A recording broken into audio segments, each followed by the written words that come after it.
Why this story matters. This story offers a refreshing look at how practical solutions and human effort can create real, positive change. Quick summary. This story highlights recent developments related to it, showing how constructive action can lead to meaningful results. The picturesque canals of Amsterdam are a sight to behold. The historic network of waterways, first built in the 17th century Golden Age, is a UNESCO World Heritage site that attracts millions of tourists every year. But they have also proved to be a dangerous place to traverse when it comes to Amsterdam's beloved stray cat population, with 19 cats drowning in the first 6 months of 2021.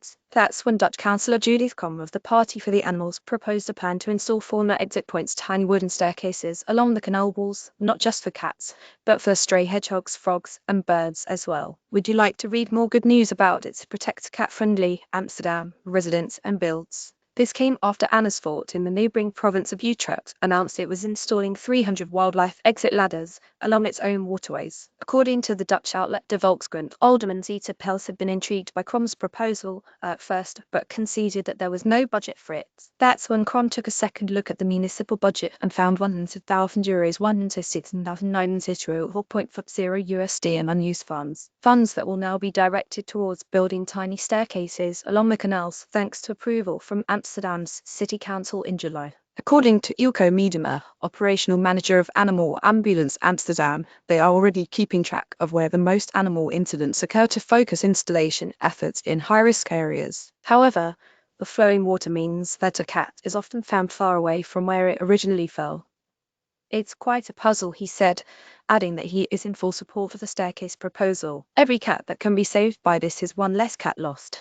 Maggie Rutenberg, a behaviour and welfare specialist at Kattenknizcentrum, the Dutch Cat Knowledge Centre, told De Volkskrant that cats typically end up in the water by accident. It often happens due to a startle reaction, she says. A cat is sitting on the edge of the quay, gets startled by a dog or a person, jumps backward, and falls into the water. Image via Yasin Onupexels, and sometimes the incidents are tied to malicious intent.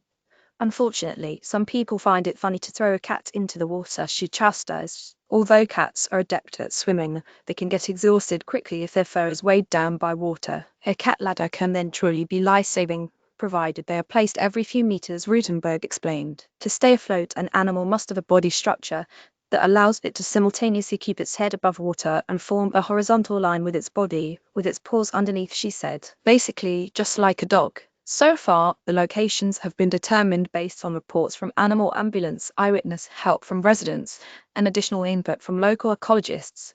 Image via City of Amersfoort. Rutenberg has also lent her advice on where staircases would be most effective. In a panic, a cat will instinctively swim to the darkest, most sheltered spot, for example, under a bridge, she said. That feels safer for them than being in the middle of the open canal. Rutenberg has been pushing for floating platforms as well. That significantly increases their chances of survival, she said. Author's note: Google Translate was used to translate original quotes from Dutch to English. You may also like, North America's largest wildlife overpass is finally complete. It's expected to reduce wildlife vehicle crashes by 90. Header image via Unsplash CC0 article. Goodheadlines.org curates positive and solution-focused stories from trusted sources around the world.